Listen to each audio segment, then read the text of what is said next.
اسرائیل کا جو اٹیک ہوا ہے یہ ہم ایکسپیکٹ کر سکتے تھے کہ قطر کے اوپر بھی اٹیک کیا جائے گا؟ اور جو متضاد اطلاعات ہیں، پیشگی خبریں دی کہ نہیں دی، امریکہ کہتے ہیں میں نے دی اور قطر کہہ رہے ہیں ہمیں نہیں دی، تو کیسے دیکھتے ہیں آپ اس ڈیولپمنٹ کو؟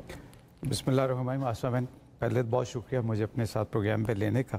میں آپ کی نظر ایک شیئر کرتا ہوں، کسی دوست نے بھیجا کہ میں آج زد پہ اگر ہوں تو خوش گما نہ ہو، چراغ سب کے بجھیں گے، چراغ سب کے بجھیں گے، ہوا کسی کی نہیں۔ بے شک۔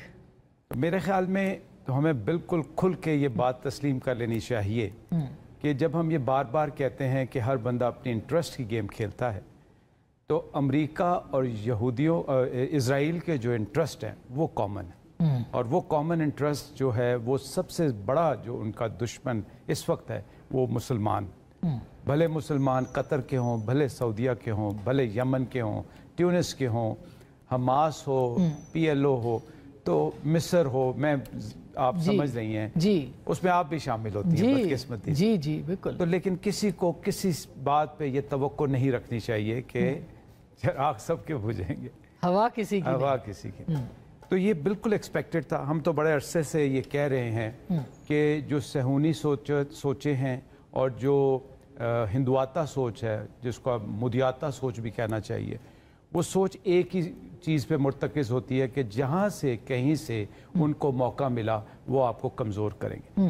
تو قطر پہ ہونے والا ایک اچنبے کی بات ضرور ہے، بیکاز سب سے بڑا گلف میں جو ایئر بیس ہے اس کے اوپر امریکہ کی، جی، لیکن اور پھر جو ان کا ریڈار سسٹم ہے، مجھے جو پتا ہے کہ قطر کے اپنا ریڈار سسٹم، امریکنز کے اس جگہ پہ اپنے ریڈار سسٹم، پھر اگر آپ کو یاد ہو سعودیہ کے اور قطر کے پچھلے دنوں کچھ حالات خراب ہوئے تھے تو ان کا ایک ہینڈ شیک بھی تھا جو کہ ٹوٹ گیا، لیکن اب وہ دوبارہ آ گیا۔ پھر جب آپ اس اٹیک کو دیکھتی ہیں تو وہ انہی اسٹیٹ سے گزر کے آ رہا ہے جن کے ساتھ آپ کا ہینڈ شیک ہے۔ دیٹ مینز، اچھا دوسری آپ نے 2 دفعہ شاید ذکر کیا کہ بتایا گیا یا نہیں بتایا گیا، یہ ایک نارم ہے۔ جب انڈیا نے ہمارے اوپر اٹیک کرنے کی غلطی کی تو انہوں نے کائنڈ آف ہمیں انفارمیشن ضرور دی، پھر وہ کچھ اپنی بڑی طاقتوں کو اپنے الائن کرنے کے لیے ضرور بتاتے ہیں۔ تو اس میں تو کسی قسم کی دو رائے نہ رکھیں کہ ان کو پتہ نہیں تھا یا ان کو بتایا نہیں تھا یا امریکہ کو پتہ نہیں تھا، اور اس کا ایک مبینہ ثبوت یہ ہے۔ آپ یہ کہہ رہے ہیں کہ قطر کو بھی پتہ تھا، قطر کو بھی پتہ تھا۔ دوسری بات کہ جو اگر آپ ان کی فارن آفس کی سٹیٹمنٹس ہوتی ہیں تو وہ بھی ایک کنفیوژن کی سی سٹیٹمنٹ ہے کہ ہاں ہمیں پتہ تھا، بتایا گیا تھا، لیکن جو ہوا وہ بھی ٹھیک ہے کہ وہ ریلیز آف ہاسٹیجز اور ڈیڈ باڈیز۔ تو باٹم لائن یہ ہے کہ مسلمانوں کے لیے یہ اویکننگ کال جو کہ پہلے سے موجود تھی اب پکی ہو گئی ہے کہ آپ جب تک سوائے بیان بازی کے اور سوائے الجیریا اور پاکستان اگر آپ کو ادھر لے بھی جاتے ہیں سلامتی کونسل میں تو اس کا نتیجہ کسی کے لیے کوئی حیران کو نہیں ہونا۔ یعنی آپ کو لگتا ہے کہ سعودی عرب اور جو دیگر ممالک ہیں یہ کوئی ریاکشن نہیں دیں گے، یا صرف معتدل سا اپنا رویہ رکھیں؟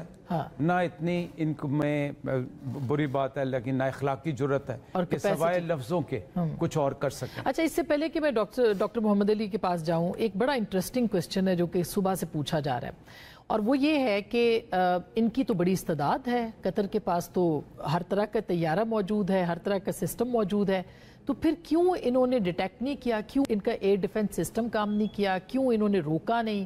تو کیا واقعی ان کے پاس استعداد ہے اتنی؟ جی، استعداد تو بہت ہے ان کے پاس۔ اس وقت موسٹ ماڈرن جہاز ہیں ان کے پاس، F-15 ہیں ان کے پاس، رافیل ہیں ان کے پاس، یورو فائٹر ہے ان کے پاس، ٹائفون ہے، اس کے پاس ڈیفنس سسٹم کی لیئرز ہیں، اور وہ ساری لیئرز ایک امریکہ کی ہے، فرانس کی ہے، جرمنی کی ہے اور برطانیہ کی بھی ہے۔ تو جو ایز فار ایز اس arsenal is concerned there is nothing which is short, کوئی بلکہ کہا جاتا ہے کہ ان کے پاس اتنے جہاز ہیں کہ شاید اتنی زیادہ ان کے پاس رن وے نہیں ہے کہ اگر وہ ٹیکسی کرانا شروع کر دیں تو پورے ملک میں بھی۔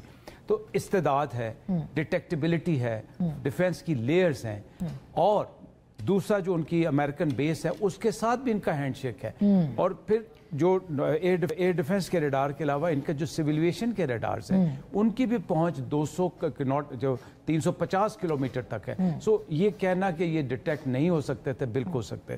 پھر آپ یہ دیکھیں کہ قطر ہمیشہ سے پیٹرنائز کرتا رہا پیس ٹاکس کو